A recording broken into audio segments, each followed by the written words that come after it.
Hello everyone, welcome to Hindi hub with Chetna. बच्चों, क्या कभी कोई व्यक्ति केवल उसके जन्म से या जात पात से बड़ा बनता है? नहीं।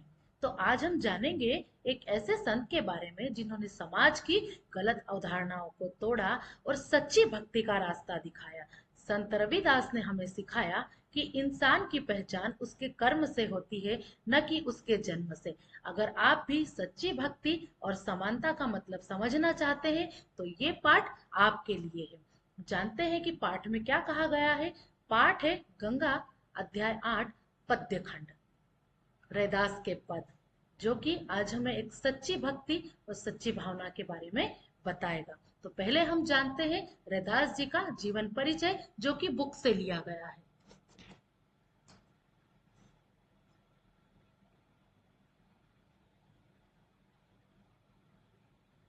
रैदास, इनका जन्म 1388 में और मृत्यु 1518 में मानी जाती है। रैदास नाम से विख्यात संत रविदास का जन्म, मतलब इनका नाम था रविदास, 1388 और देहावसान 1518 में बनारस में ही हुआ। ऐसा माना जाता है कि इनकी ख्याति से प्रभावित होकर प्रसिद्ध सिकंदर लोधी ने इन्हें दिल्ली आने का निमंत्रण भेजा था। ख्याति मीन्स इनकी जो प्रसिद्धि थी, जो इनके कार्य थे, उससे जो सिकंदर लोधी था, उन्होंने इन्हें दिल्ली आने का निमंत्रण दिया था। तो मध्ययुगीन साधकों में रैदास का विशिष्ट स्थान माना जाता है।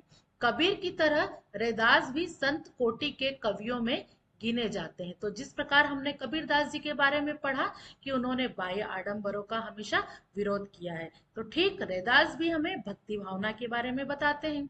व्यक्तियों के जो कर्म होते हैं, कर्मों के बारे में हमें बताते हैं कि कर्म कैसे होना चाहिए, जात पात के बंधन को तोड़ना चाहिए, आदि चीजें इसमें बताई गई है। इसमें मूर्ति पूजा, तीर्थ यात्रा जैसे दिखावों में रैदास का जरा भी विश्वास नहीं था। कबीर की तरह ये भी मूर्ति पूजा का विरोध करते थे।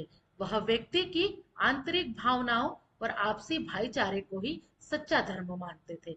उन्होंने कहा कि जो व्यक्ति की आंतरिक भावनाएं हैं वो शुद्ध होनी चाहिए और आपसी भाईचारे का, सबका आपस में मेल मिलाप होना चाहिए, वही सच्चा धर्म कहलाता है। तो रैदास ने अपनी काव्य रचनाओं में सरल, व्यवहारिक और ब्रज भाषा का प्रयोग किया है। मीन्स इन्होंने जो भी काव्य लिखे हैं, जो भी इनकी रचनाएं हैं, वो ब्रज भाषा में की गई है। उसके अतिरिक्त अवधी, राजस्थानी, खड़ी बोली और उर्दू फारसी के शब्दों का भी मिश्रण हमें मिलता है। रैदास को उपमा, रूपक, अलंकार विशेष प्रिय रहे हैं, जिसे सादे पदों में संत कवि ने हृदय के भाव बड़ी सफाई से प्रकट किए हैं। इनका आत्मनिवेदन, दैन्य भाव और सहज भक्ति पाठक के हृदय को उद्वेलित करते हैं। रैदास के 40 पद सिखों के पवित्र धर्म ग्रंथ गुरु ग्रंथ साहब में सम्मिलित है। मीन्स इन्होंने ब्रज भाषा के साथ साथ अवधी, राजस्थानी, खड़ी बोली, उर्दू फारसी का भी मिश्रण हमें इसमें मिलता है। इन्हें उपमा और रूपक अलंकार विशेष प्रिय थे, इसलिए जो भी इनकी रचनाएं थी, विशेष तौर पर उपमा और रूपक में ही हमें मिलती है। सादे सीधे पदों में संत कवि ने हृदय की बड़ी बड़ी बड़े जो भाव हैं, उसको बड़ी ही गहराई से और सफाई से प्रकट किया है। इनके आत्मनिवेदन में दैन्य भाव, दीनता होनी चाहिए, दयालुता होनी चाहिए, सहज भक्ति होनी चाहिए, ऐसी बातें डाली है जो पढ़ने वाले को उद्वेलित करते। रैदास के 40 पद लिखे गए हैं, जो कि सिखों के पवित्र धर्म ग्रंथ में और गुरु ग्रंथ साहिब में सम्मिलित है। यहाँ रैदास के 2 पद दिए गए हैं। पहले पद में प्रभु जी तुम चंदन हम पानी में कवि अपने आराध्य को याद करते हुए अपनी तुलना करता है। उसका प्रभु बाहर कहीं और नहीं, मंदिर या मस्जिद में नहीं विराजता, वरन उसके अपने अंतस्थ सदा विद्यमान रहता है। तो यहाँ पर जो 2 पद दिए गए हैं, तो पहले पद में हमें बताया गया है कि जो भी हम मंदिर जाते हैं, मस्जिद जाते हैं, प्रभु वहां नहीं है। प्रभु हम सबके मन में निवास करते हैं। मन में निवास करना मतलब हर किसी के प्रति अच्छी भावना रखना। यही नहीं, हर हाल में वह काल में उससे श्रेष्ठ और सर्वगुण संपन्न है। इसीलिए तो कवि को उन जैसा बनने की प्रेरणा मिलती है। वहीं दूसरे पद में भगवान की अपार उदारता, कृपा और उनके समदर्शी स्वभाव का वर्णन किया गया है। मीन्स रैदास के पद में हम दो पद पढ़ेंगे। पहला बताया गया है आराध्य के प्रति, तो दूसरा बताया गया है कि प्रभु जिस पर अपनी अपार उदारता और कृपा करते हैं वो जीवन में कभी भी छोटा व्यक्ति नहीं कहलाता। वे कहते हैं कि भगवान से तथाकथित निम्न कुल के भक्तों को भी सहज भाव से अपनाया जाता है और उन्हें लोक में सम्मानीय स्थान दिया जाता है। तो वे कहते हैं कि जिस व्यक्ति पर भी, चाहे वो निम्न जाति का हो, वो कैसी भी जाति का हो, अगर प्रभु की कृपा दृष्टि उस पर पड़ जाती है तो वो समदर्शी स्वभाव का वर्णन बहुत अच्छे से किया गया है। हर व्यक्ति को, जो भी छोटी समाज के हैं, प्रभु उन पर समान कृपा करते हैं। तो यहाँ पर ये बताया गया था दोनों पद का वर्णन। अब हम जानते हैं कि दो दोहे जो हैं वो हमें कौन से दिए गए हैं। तो इसकी विशेषताएं, तो भक्ति काल के निर्गुण संत कवि है। भक्ति काल में इन्हें निर्गुण संत माना गया है। सरल और जन भाषा में संचार रचना, मीन्स इनकी रचनाएं ऐसी होती थी कि कोई भी साधारण व्यक्ति इनके दोहों को, इनकी रचनाओं को पढ़कर आसानी से समझ जाए। समानता और मानवता का संदेश दिया गया है। जाति पाति का विरोध किया गया है और सच्ची भक्ति पर जोर दिया गया है। तो पहला पद यहाँ पर दिया गया है।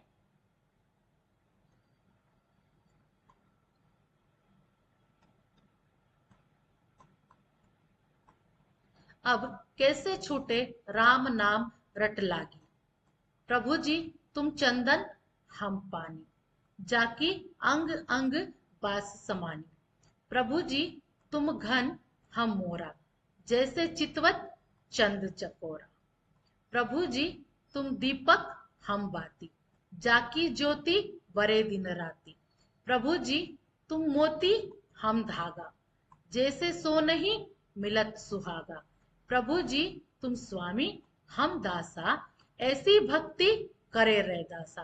तो ये था हमारा पहला पद। जानते हैं इसकी व्याख्या।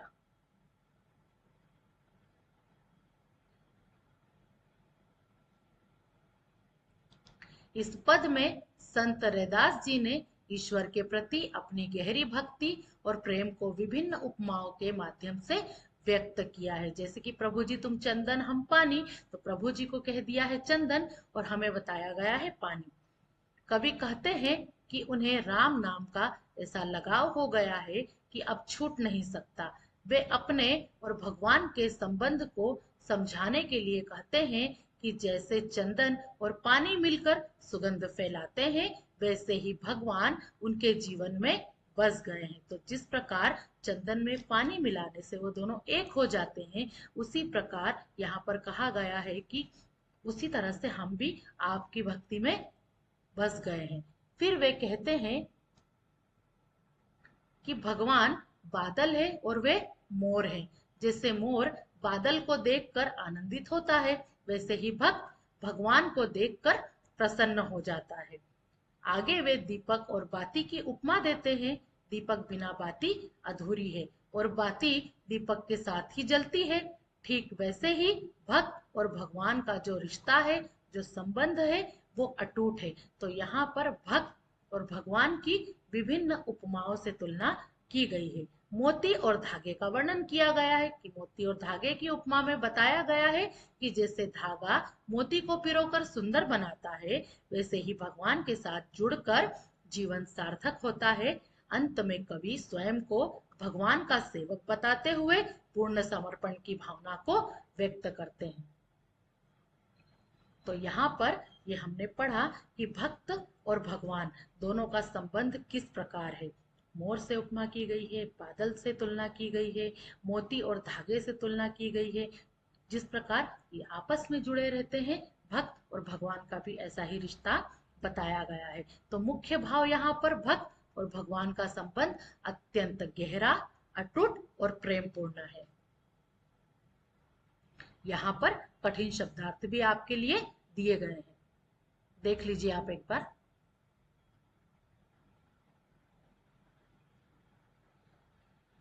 चकोरा, जो कि एक पक्षी जो चांद को देखता रहता, उसे चकोरा कहा गया है। ये था हमारा पहला पद। बढ़ते हैं दूसरे पद की तरफ। ऐसी लाल तुझ बिनु कौनु करे, गरीब निवाजु गुसैया मेरा माथे छत्रु धरे, जाकी छोती जगत कौ ताऊ लागे ता पर तो ही डरे, नीच हूँ ऊंच करे मेरा गोविंद काहू ते न डरे, नाम देव कबीर तिलोचन साधना सेनु तरे, कहि रैदास सुनहु ते संतौ हरि जीव ते सभे तरे। इस पद में संत रैदास जी भगवान की दया, कृपा और समानता के भाव का वर्णन करते हैं। इसमें जो भगवान की कृपा होती है, दया होती है, और भगवान किस प्रकार सबके साथ समानता का भाव रखते हैं, उसका वर्णन किया गया है। कवि कहते हैं कि भगवान जैसा दयालु कोई और नहीं है। वे गरीबों पर कृपा करते हैं और उन्हें सम्मान देते हैं। यहाँ माथे पर छत्र रखना मतलब सम्मान और संरक्षण का प्रतीक बताया गया है। आगे कवि कहते हैं कि जिन लोगों को समाज छूने से भी डरता है, मीन्स अछूत समझता है, भगवान उन्हीं पर सबसे अधिक कृपा करते हैं। वे नीच को भी ऊंचा बना देते हैं और वे किसी से भी नहीं डरते। मीन्स जिस पर भगवान की कृपा हो जाए, फिर वो क्या नीच जाति का और क्या छोटी जाति का, बस कृपा हो जाए तो सब एक समान दिखाई देते हैं। फिर वे नामदेव, कबीर, तिलोचन आदि संतों का उदाहरण देते हैं, जिन्हें भगवान ने अपनी कृपा से महान बना दिया। अंत में रैदास जी कहते हैं कि जो भगवान की शरण में आता है उसका उद्धार अवश्य होता है। तो यहाँ पर अंत में कहा गया है कि जो भी भगवान की शरण में जाता है उसका उद्धार अवश्य होता है। तो मुख्य भाव यहाँ पर भगवान सबके लिए समान है, सच्चे भक्तों पर उनकी विशेष कृपा रहती है। तो ये थे हमारे दोनों पद और इसका बहुत ही सुंदर भावार्थ। यहाँ पर शब्दार्थ दिए गए हैं। गुसैया मतलब भगवान कहा गया है। गरीब निवाजू गरीबों पर दया करने वाला। छत्र जो कि सम्मान का प्रतीक है। छूत छुआछूत, नीचहु निम्न व्यक्ति गोविंद भगवान को कहा गया है। सरे इन सारे कार्य सिद्ध हो जाना, जो भगवान की शरण में जाता है उसके सभी कार्य सिद्ध हो जाते हैं। अंत में दोनों पदों का सारांश एक साथ दिया गया है। तो संत रैदास के इन पदों में ईश्वर के प्रति अटूट भक्ति और प्रेम का सुंदर वर्णन किया गया है।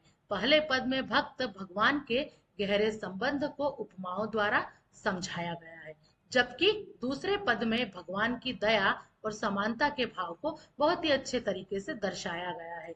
इन पदों में हमें सच्ची भक्ति और मानव समानता का संदेश मिलता है। तो ये था हमारा ओवरऑल दोनों दोहों का सारांश। जानते हैं इसके मुख्य बिंदु। इसमें भक्ति का महत्व बताया गया है कि ईश्वर के प्रति सच्ची भक्ति ही जीवन का आधार है। उपमाओं का सौंदर्य, चंदन और पानी, दीपक और बाती, मोती और धागा जैसी सुंदर उपमाएं दी गई है। समानता का संदेश, भगवान ऊंच नीच का भेद नहीं करते।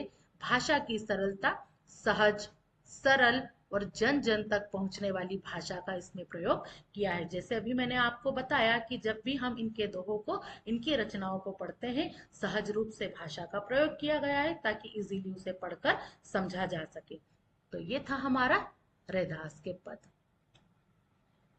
कही रैदास सुनहु रे, संतौ हरि जीव ते सभे सरे। संत रैदास ने ऐसा कहा है कि जब भी हम प्रभु की शरण में जाते हैं, वहां जाने से सभे सरे, सारे काम हमारे सध जाते हैं। तो ये था हमारा रैदास के पद की बहुत ही सुंदर व्याख्या। अब मैंने इसमें आपके लिए माइंड मैप भी डाला है ताकि आपको ये जो पद है इसकी पूरी व्याख्या आसानी से समझ में आ जाए। तो चलिए देखते हैं माइंड मैप एक नजर में।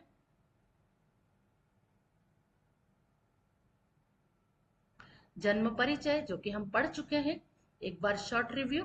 रैदास का जन्म काशी वाराणसी में हुआ। 1388 और 1518 जन्म और मृत्यु दोनों के सन दिए गए हैं, आप इसे ध्यान रखेंगे।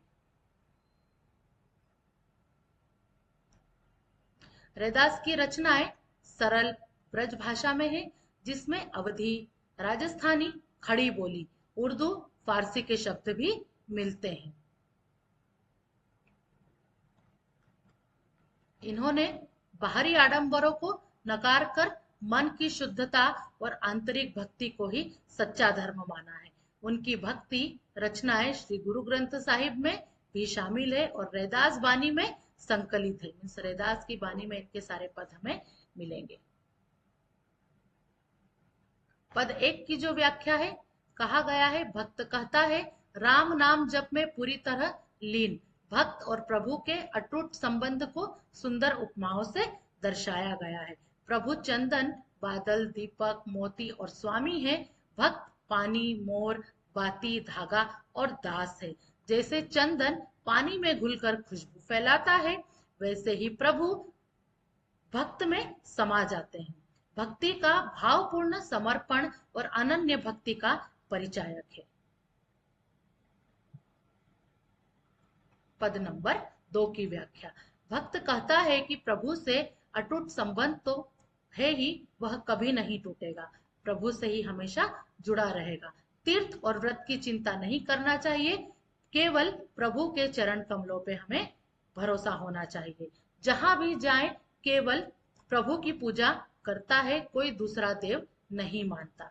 मन, कर्म और वचन से प्रभु से जुड़ाव और अडिग निष्ठा प्रकट होती है। अब दोनों पदों से शिक्षा, सच्ची भक्ति बाहरी रीति रिवाजों से नहीं, मन की शुद्धता और समर्पण से होती है। भक्त और प्रभु का संबंध चंदन पानी, दीपक बाती जैसे अविच्छिन्न होता है।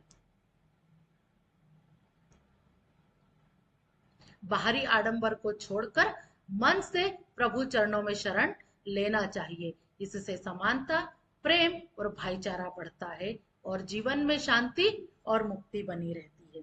तो बच्चों, मैं ऐसी उम्मीद करती हूँ कि आपको रैदास के पद बहुत ही अच्छी तरह से समझ में आए होंगे। आपको क्या समझ में आया, आपको कहाँ कठिनाई आई, आप मुझे कमेंट्स भी कर सकते हैं।